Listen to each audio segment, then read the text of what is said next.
Bharat Ratna doctor Bhim Rao Ambedkar ने कहा था कि संविधान अगर लागू करने वाले जो है अच्छे होंगे तो जाहिर है कि संविधान ठीक से लागू होगा। यदि संविधान को मानने वाले लोग खराब होंगे तो निश्चित रूप से संविधान खराब सिद्ध होगा। यह बाबा साहब ने पहले ही बताया था कि संविधान की आड़ में अगर व्यक्ति चाहे तो जो दिए गए राइट्स हैं संविधान के अंदर उसका इस्तेमाल करके देश को बेहतर से बेहतर बनाया जा सकता है। लेकिन उन्हीं संविधान की शक्तियों का अगर दुरुपयोग किया जाए, जैसे कभी कभी देश में आपातकाल लागू होता है बहुत सारे देशों में, तो उससे देश की व्यवस्थाएं भी बिगड़ सकती हैं। तो सीधा सा कथन है कि अगर संविधान को लागू करने वाले लोग अच्छे होंगे तो संविधान अच्छे से लागू हो सकता है। अभी हाल में ही बिहार में मतदाता सूची का गहन पुनरीक्षण मतदाता सूची का बिहार में चल रहा है और जिसके अंतर्गत बहुत सारी जो है डॉक्यूमेंट्स मांगे जा रहे हैं। बिहार में बहुत सारी जो है अव्यवस्थाएं, लोगों को ऐसा लग रहा है कि वो परेशान हो रहे हैं। ख़ास करके वो लोग ज़्यादा परेशान हैं जिनके पास ये डॉक्यूमेंट्स नहीं है। और इसमें जो मांगा गया है, कहा गया है कि मतदाता सूची का जो गहन पुनरीक्षण हो रहा है उसके अंतर्गत यह कहा गया है कि यदि व्यक्ति 1 जुलाई 1987 से पहले जन्म लिया है तो उन्हें कोई एक प्रमाण पत्र जमा करना होगा, जिससे यह प्रूफ करना होगा उस प्रमाण पत्र से कि उनके जन्म की तारीख या तो प्रूफ करें या जन्म का स्थान प्रूफ करें। उसके लिए उन्हें कोई एक प्रमाण पत्र जमा करना होगा। और दूसरा कहता है कि यदि व्यक्ति का जन्म 1 जुलाई 1987 से 2004 के बीच हुआ है तो उन्हें 2 तरह का प्रमाण पत्र जो है जमा करना होगा। पहला, जिसमें वह स्वयं अपनी जन्म की तारीख या जन्म का स्थान प्रूफ करें, और दूसरा डॉक्यूमेंट्स उन्हें लगाना होगा जिसमें उनकी माता या पिता के जन्म की तारीख या जन्म का स्थान लिखा हो। लेकिन यदि व्यक्ति का जन्म 2004 के बाद हुआ है तो उसे 3 या अधिक तरह का प्रमाण पत्र जमा करना होगा, जिसमें स्वयं के जन्म की तारीख या स्थान उन्हें प्रूफ करना होगा, उसके साथ अपने पिता के जन्म की तारीख और जन्म का स्थान प्रूफ करना होगा, और तीसरा भी डॉक्यूमेंट्स उनको देना होगा जो 2004 के बाद जन्म लिए हैं, उसमें उनकी माता का जन्म और माता का स्थान, जन्म स्थान कहाँ है, यह प्रूफ करना होगा। और अगर यह नहीं है तो उन्हें काफ़ी परेशानी होगी। तो एक तो ये है कि इन समय के बीच जो जन्म लिए हैं उन्हें क्या जन्म जो है क्या क्या जमा करना पड़ेगा। अब सवाल ये है कि उन्हें क्या क्या जमा करना पड़ेगा, ये कहा गया है। तो कहा गया है कि उन्हें 11 तरह के सर्टिफिकेट्स जमा करने होंगे। एज ऑन डेट अगर कहा जाए कि आज 11 जुलाई 2025 है, तो 24 जून 2025 को चुनाव आयोग के द्वारा जो एक बड़ा निर्देश आया था, लगभग 19 पेज का निर्देश, वह अभी भी लागू है। उसमें किसी तरह का कोई चेंजेस नहीं दिख रहा है अभी। और उसी पर कल सुप्रीम कोर्ट में सुनवाई हो रही थी। तो एज ऑन डेट ये मान कर चला जाएगा कि जो आदेश 24 जून को निर्गत हुआ है वह अभी तक लागू है, क्योंकि कोई भी ऑफिशियल किसी प्रकार का फेरबदल अभी तक नहीं हुआ है। तो अगर फेरबदल नहीं हुआ है तो ये मान के चल सकते हैं कि अभी 11 तरह के सर्टिफिकेट उन्हें प्रूफ करने के लिए देना है, जिसमें कहा गया है कि उनके पास पेंशन पेमेंट का ऑर्डर हो या सेंट्रल गवर्नमेंट या स्टेट गवर्नमेंट के पेंशन का कोई ऑर्डर का कोई कागज़ हो। दूसरा में ये मांगा गया है कि उनके पास bank, post office, LIC, PSU से रिलेटेड या गवर्नमेंट ऑफ इंडिया से रिलेटेड कोई ऐसी सर्टिफिकेट हो, लेकिन ये जो बैंक के दस्तावेज हों पोस्ट ऑफिस के बाद 1 जुलाई 1987 से पहले का होना चाहिए। यहाँ पे लेकिन लग गया है। तो 1987 के पहले का बैंक पासबुक उन्हीं के पास होगा जिनकी उम्र आज कम से कम जो है उनकी उम्र 50 और 50 के ऊपर होगा। तो और पहले 1987 के पहले कितने लोगों के बैंक अकाउंट होते थे, ये बहुत बड़ा सवाल है। फिर कहा गया है कि बर्थ सर्टिफिकेट जो कॉम्पिटेंट अथॉरिटी से इशू हो वह होना चाहिए। और जैसा कि आप जानते हैं कि बिहार में मुश्किल से 2% लोगों के पास भी जन्म का सर्टिफिकेट नहीं है, बर्थ सर्टिफिकेट। फिर कहा गया है पासपोर्ट, तो पासपोर्ट कहा गया है जमा करने के लिए चौथा, और पासपोर्ट लगभग 2%, 2-2.5% लोगों के पास होगा, और जिनके पास पासपोर्ट होगा उनमें से आधे से अधिक लोग विदेश जा चुके होंगे। तो वो विदेश से आकर के यहाँ फॉर्म भरें, अपना मतदाता सूची में पुनरीक्षण कराएं, ये बहुत मतलब असंभव प्रतीत होता है। फिर कहा गया है कि मैट्रिकुलेशन सर्टिफिकेट उन्हें देना होगा। आप जानते हैं कि बिहार में मुश्किल से 20 से 30% के बीच ही लोग, जो कास्ट बेस्ड सेंसस सर्वे भी 2022 में हुआ था उसके हिसाब से मुश्किल से 25-30% लोग ही यहाँ पर हाई स्कूल पास उस सर्वे में आया है, और उसमें से भी कितने लोगों ने सर्टिफिकेट रखा है या होगा, ये सवाल है। फिर छठा कहा गया है permanent certificate, permanent residence certificate देने के लिए जाहिर है कि जो परमानेंट रेसिडेंस सर्टिफिकेट होता है उसमें बर्थ डेट नहीं होता है, लेकिन मांगा गया है स्थायी निवास। 7वें नंबर पे फॉरेस्ट राइट सर्टिफिकेट मांगा गया है, जिसमें शायद बर्थ डेट नहीं होता है। फॉरेस्ट राइट का सवाल अगर है तो बिहार में मुश्किल से 1.5% लोग का ही जो है आदिवासी हैं, शेड्यूल ट्राइब्स हैं, जिनके पास फॉरेस्ट राइट हो सकता है, लेकिन फॉरेस्ट राइट सर्टिफिकेट हो ये अलग सवाल है। ओबीसी सर्टिफिकेट और कास्ट सर्टिफिकेट एक सर्वे के अनुसार बिहार में मुश्किल से 16% लोगों के पास ही इस तरह का सर्टिफिकेट है। 9वां कहा गया है NRC, national register of citizens. जब एनआरसी लागू नहीं है बिहार में तो इस तरह के सर्टिफिकेट का मेंशन करना बिहार के संदर्भ में ये थोड़ा असंगत प्रतीत होता है, क्योंकि बिहार में एनआरसी लागू नहीं हुआ है। और 10वां कहा गया फैमिली रजिस्टर सर्टिफिकेट। तो फैमिली रजिस्टर सर्टिफिकेट का प्रिपरेशन बिहार में अभी कहाँ शुरू है, कैसे शुरू है, ये कहना बहुत मुश्किल है। और अंत में कहा गया है कि एनी लैंड अलॉटमेंट सर्टिफिकेट, ये कह रहे हैं लैंड और house allotment certificate by government, इसका सीधा सा अर्थ है कि गवर्नमेंट ने अगर कोई अलॉट किया है लैंड सर्टिफिकेट तो वो हो सकता है, और अलॉटमेंट सर्टिफिकेट होना चाहिए। और फिर इसमें भी कोई कोई बर्थ डेट नहीं होता है। तो हालांकि ये जो सर्टिफिकेट मांगे गए हैं ये मुश्किल है बहुत सारे लोगों के लिए जो खास करके शिक्षित नहीं है। आधे से ऐसे सर्टिफिकेट के डिमांड किए गए हैं, ज़्यादातर 90% सर्टिफिकेट जिनमें ये दिखता है कि उनका शिक्षित होना ज़रूरी है, क्योंकि हाई स्कूल की सर्टिफिकेट उन्हीं के पास होगा जो शिक्षित होंगे। आवास के सर्टिफिकेट या जाति सर्टिफिकेट वही लोग बनाते हैं जो नौकरियों में जाते हैं जनरली। तो ये जो सर्टिफिकेट्स मांगे गए हैं इसमें कहीं ना कहीं असंगत प्रतीत होता है ऐसा, जिससे कि काफ़ी परेशानी होगी जो लोग होंगे जिनसे मांगा जा रहा है मतदाता से, बिहार के मतदाता से। कल सुप्रीम कोर्ट में सुनवाई हुई, और सुप्रीम कोर्ट में जो सुनवाई हुई है उसमें जो मुख्य बातें जो निकल के आई, उन्होंने ये कहा है कि परामर्श के तौर पे ही कहा है, लेकिन उन्होंने कहा है कि राशन कार्ड, वोटर आईडी और आधार कार्ड को शामिल क्यों नहीं किया गया, और इसे करना भी चाहिए। अगर राशन कार्ड को देखें तो बिहार में इंडियन एक्सप्रेस के अनुसार जो आज 11 जुलाई को पब्लिश है उसमें कहा गया है कि बिहार में 1,79,07,319 राशन कार्ड है, और जिसके अंतर्गत 8,71,72,572 लोग जो है उससे आच्छादित हैं। बिहार में वोटर आईडी आप जानते हैं 7.89 crore voter ID already issued है। आधार कार्ड का जहां सवाल है, बिहार में 11,48,98,440 आधार कार्ड भी इशू है।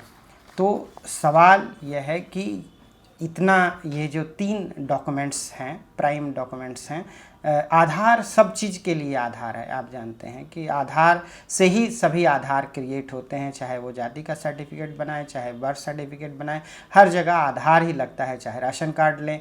तो आधार को क्यों नहीं आधार माना जा रहा है, ये एक बड़ा सवाल है। तो हालांकि इसी सुप्रीम कोर्ट में जो सुनवाई हो रही थी उसी समय जस्टिस ने कहा है कि ये जो मतदाता सूची गहन पुनरीक्षण बिहार में हो रहा है और उसके अंतर्गत जो डॉक्यूमेंट्स मांगे जा रहे हैं वह शायद अगर उनसे मांगा जाए एक सुप्रीम कोर्ट के जज से, तो उन्होंने कहा कि मैं भी यह नहीं दे पाऊँगा या मेरे परिवार के सारे लोग नहीं दे पाएँ। तो चुनाव आयोग को जो 3 सवालों के जवाब देने हैं आने वाले दिनों में, और कुछ सवाल उसके साथ गहराते हैं कि क्या, पहला सवाल ये उठता है या उठा इस सुनवाई के दौरान कि क्या चुनाव आयोग को मतदाता सूची गहन पुनरीक्षण करने का अधिकार है? क्या कहीं पर स्पेशल इंटेंसिव रिवीजन का कोई बात कही गई है कि नहीं the representation of people act 1950 में, और कहा गया है तो क्या कहा गया है स्पेशल के नाम पे?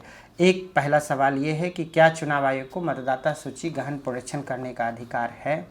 दूसरा है कि जो प्रक्रियाएं जो ये अपनाई गई है उसका आधार क्या है, और आखिर यही सब डॉक्यूमेंट्स क्यों मांगा जा रहा है, इस तरीके से ही क्यों किया जा रहा है। तीसरा जो सवाल यह है कि ठीक चुनाव से पहले ही यह क्यों किया जा रहा है, क्या और किसी समय नहीं किया जा सकता था?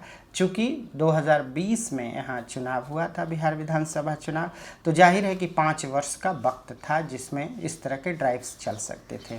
और 2024 में भी बिहार में चुनाव हुआ है, लोकसभा का चुनाव, उसके बाद भी ये प्रक्रिया शुरू की जा सकती थी जिससे कि लोग अगर जो खास करके माइग्रेट कर गए हैं 2 से 3 करोड़ लोग जो बाहर हैं, क्या वह अपना फॉर्म जमा करने के लिए और फॉर्म के साथ जो संबंधित सर्टिफिकेट है वो लगाने के लिए जो विभिन्न शहरों मेगा सिटीज़ में काम कर रहे हैं वो बिहार आएंगे? जाहिर है कि वह नहीं आएंगे, और जब नहीं आएंगे तो स्पष्ट है कि उनका नाम कट जाएगा, और अगर यह कटता है तो जाहिर है कि लोकतंत्र बाधित होगा, क्योंकि जो लोगों का फ्रीडम है जो है भारत के संविधान के अनुसार हर नागरिक वोट दे सकता है, तो वह वोट नहीं दे पाएगा। तो सवाल है कि क्या नागरिकता के जांच करने का अधिकार जो है चुनाव आयोग को है? तो जाहिर इसका जवाब नहीं है, क्योंकि भारत में नागरिकता के अधिकार का जांच करने का अधिकार केवल गृह मंत्रालय को हो सकता है।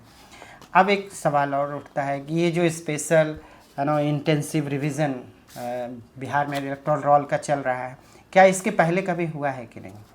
तो जवाब है कि एक बार हुआ था, 2003 में स्पेशल इंटेंसिव रिवीजन हुआ था। उसके साथ एक सवाल गहराता है कि जो 2003 में SIR हुआ था उसकी प्रक्रियाएं क्या थी, उसमें कितना समय लगा था, और 2003 में कौन कौन से डॉक्यूमेंट्स मांगे गए थे। पांचवा सवाल फिर से उठता है कि ये जो सवाल है कि क्या चुनाव आयोग का काम नागरिकता का जांच करना है, तो इसका सीधा आंसर आता है फिर से नहीं। अब ये जो SIR है, खास करके मतदाता गहन पुनरीक्षण करने के अधिकार का सवाल आता है, एक जगह स्पेशल रिवीजन शब्द आता है। 21(3) में, सेक्शन 21(3) में the people of representation act कहता है कि notwithstanding anything contained in subsection 2 the election commission में at any time for reasons to be recorded direct a special revision of the electoral roll for any constituency or part of a constituency in such manner as it may think fit।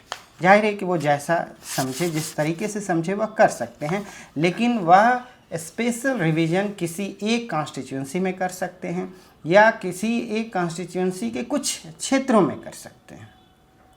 कुछ booth का वो एक special drive चलाया जा सकता है।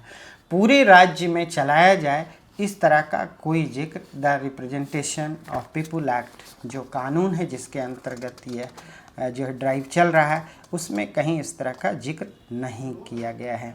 और दूसरा सवाल यह आता है कि जो प्रक्रियाएं अपनाई गई है उसका आधार क्या है, उसका क्या आधार है। तो ये कहा जा रहा है बार बार कि जो उसका आधार है वो 21(3) ही होगा। तो जब 21(3) जनप्रतिनिधित्व कानून का है तो सवाल उठता है कि वह ऐसा नहीं कर सकते, और अगर इसका आधार उन्होंने 11 पहचान पत्र को बनाया है तो इसका आधार क्या है कि ये 11 पहचान पत्र ही हो, 12वां नहीं हो। और जो 11 पहचान पत्र कहा गया है बिहार में लोगों को मतदाता सूची को पुनरीक्षण कराने के लिए, वह जो है 11 में से कई ऐसे जो है पहचान पत्र ऐसे दिए गए हैं जिनका बिहार जैसे राज्यों से कोई लेना देना नहीं है। जैसे उसमें नागरिकता रजिस्टर की बात की जा रही है, फैमिली रजिस्टर की बात की जा रही है। तो जाहिर है कि लोगों को ऐसे में समय पर न्याय नहीं मिल पाएगा। कोर्ट ने ये कहा है कि उन्हें 21 तारीख तक हलफनामा देना है कि वह इन जो सवाल उठाए गए हैं उस पर वह क्या जो है जवाब देते हैं। तो हाल में जो आज का 11 जुलाई को जो 11 जुलाई को इलेक्शन कमीशन ने अपने वेबसाइट पे लिखा है, उस वेबसाइट के हिसाब से उनका कहना है कि बिहार में 66.16% एनुमरेशन फॉर्म जो है कलेक्ट हो गया है। 15 दिन शेष बचे हैं। तो ये कहा जा सकता है इनके हिसाब से कि लगभग 5,22,956 एनुमरेशन फॉर्म्स जमा हो गए हैं, जो कि 66.16% है। तो यह जो है जनता को जानने का अधिकार हो सकता है या पारदर्शिता अपनाए जाने की ज़रूरत है कि ये जो 5,22,00,000 फॉर्म जमा हुए हैं वह जो है बूथ वाइज, ग्राम wise, panchayat wise, block wise और ज़िला वाइज जो है वेबसाइट पर अपलोड कर दिया जाना चाहिए, ताकि और उसके साथ फॉर्म के साथ क्या सर्टिफिकेट लोगों ने लगाया है वह भी उसमें, अगर आप एक्सेल शीट पर जो है ऑनलाइन ये कर दिया जाए पूरा सिस्टम, तो लोग खुद को जो है समझ पाएंगे या पूरा लोकतंत्र यह समझ पाएगा कि जो प्रक्रियाएं चल रही है वह पारदर्शी है। क्योंकि ऐसा लगता है कि कई जगह से खबरें आ रही है, जैसे मैंने देखा, अपने ही गांव की खबर देखी कि वहाँ पे कहा गया कि कोई फॉर्म जमा नहीं करना, आप सिर्फ एक फॉर्म जमा कर दें और जो है उसको मान लिया जाएगा। फिर साथ में यह भी कहा गया कि सिर्फ आधार उसके साथ लगा दें तो भी काम हो जाएगा। और मैंने भी आधार ही अभी सबमिट किया है अपने गांव में। तो सवाल उठता है, और कई ज़िलों से यह भी खबर आ रही है कि वहाँ पे कहा जा रहा है कि आप सिर्फ फॉर्म जमा कर दें या आधार कार्ड के साथ जमा कर दें तो हो जाएगा। लेकिन उसके साथ BLO यह भी कह रहे हैं कि जो फॉर्म जो है जमा हो रहा है और उसके बाद अगर रिजेक्ट होता है तो रिजेक्ट भी हो सकता है, ऐसी आशंकाएं व्यक्त की जा रही है। जाहिर है कि अभी तक जो स्टैंड है इलेक्शन कमीशन ऑफ इंडिया का, वो कहता है कि ये 11 सर्टिफिकेट चाहिए, और अगर ये 11 सर्टिफिकेट नहीं जिनका जमा होगा या सेल्फ के लिए भी वो कॉपी नहीं लगाते हैं जो 2003 के इलेक्टोरल रोल का है और केवल फॉर्म जमा कर देते हैं, तो आधार तो रह ही जाएगा कि कितने लोगों को और कब नाम काटा जा सकता है। और अगर एक बार नाम कट गया तो इतना कम समय है कि आने वाले दिनों में अगर इसका फाइनल पब्लिकेशन हो जाता है तो जाहिर है किसी भी कोर्ट को अधिकार नहीं होगा कि वह इस गहन पुनरीक्षण का पुनरीक्षण कर पाए और लोगों के अधिकार कट जाएंगे। तो ऐसा ना हो कि जो संविधान के द्वारा अधिकार दिए गए हैं, संविधान की आड़ में और जो कानून के आड़ में ही जो है लोकतंत्र को बाधित कर दिया जाए, जो लोगों के अधिकार हैं वह बाधित हो जाए। तो ऐसा लगता है कि ये जो प्रक्रियाएं हैं वह कहीं ना कहीं इस संविधान और कानून के आड़ में ही कुछ ऐसी व्यवस्थाएं लागू की जा रही है जिससे कि पूरी की पूरी व्यवस्था जो है वो जो है बिल्कुल अव्यवस्थित हो जाएगी। The representation of people act 1950 कहता है, उसका सेक्शन 21 में ये कहा गया है कि जो है special revision of the electoral roll of any constituency और पार्ट ऑफ ए कॉन्स्टिट्यूंसी चलाया जा सकता है।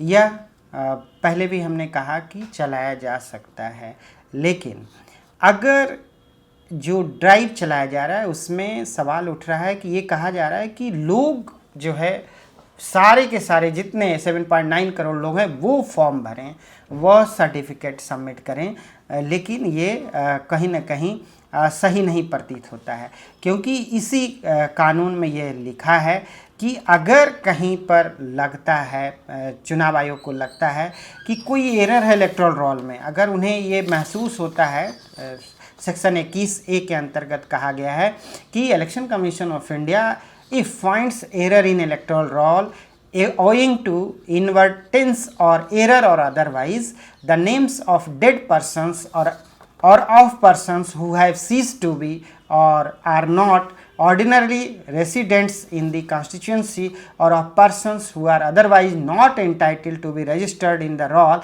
the registration officer shall make every endeavor to give him a reasonable opportunity to show cause why the action proposed should not be taken in relation to him.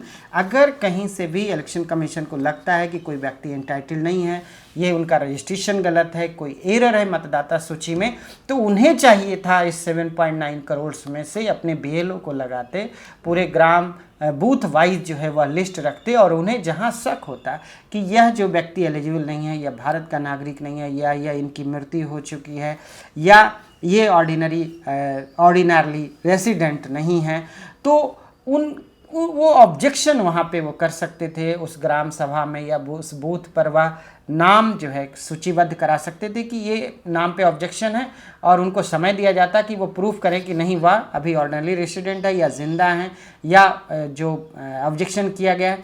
तो अगर कोई error है मतदाता सूची में तो इलेक्शन कमीशन को ये चाहिए था कि अगर वो पारदर्शी तरीके से करना चाहते थे तो वह रेज करते क्वेश्चन और कहीं कहीं जहाँ प्रॉब्लम था उसके बाद लोग अपना फॉर्म और डॉक्यूमेंट सबमिट करते। लेकिन ये तो उल्टा कहा जा रहा है कि नहीं, जितने मतदाता है वह प्रूफ करें कि वो नागरिक हैं कि नहीं। यह बिल्कुल उल्टी गंगा जो है बहाने की तरह हो गई है, जिससे कि काफ़ी अफरा तफरी जो है मच रहा है। यही नहीं, the representation of people act 1950 में सेक्शन 14 यह कह रहा है कि जो भी प्रिपरेशन करना है वह 1 जनवरी तक करना है या कोई एक डेट निर्धारित होगा। लेकिन एक जगह 14 में कहा गया है कि 1 जनवरी तक यह रिवीजन पूरा करना है। तो 1 January of the year of the election वो तो पूरा हो चुका है और जब यह ख़त्म हो गया समय और उसके बाद करना कहीं ना कहीं एक मनमानापन झलकता है इलेक्शन कमीशन ऑफ इंडिया के काम करने की, और इस पर कहीं ना कहीं जो है पुनरीक्षा की ज़रूरत है। क्योंकि लोकतंत्र अगर है तो इसी लोकतंत्र से इसी संविधान उनकी भी रक्षा करता है जो संविधान नहीं मानता है। लोकतंत्र उनको भी आवाज़ देता है, उनको फ्रीडम देता है जो लोकतंत्र को नहीं मानते हैं।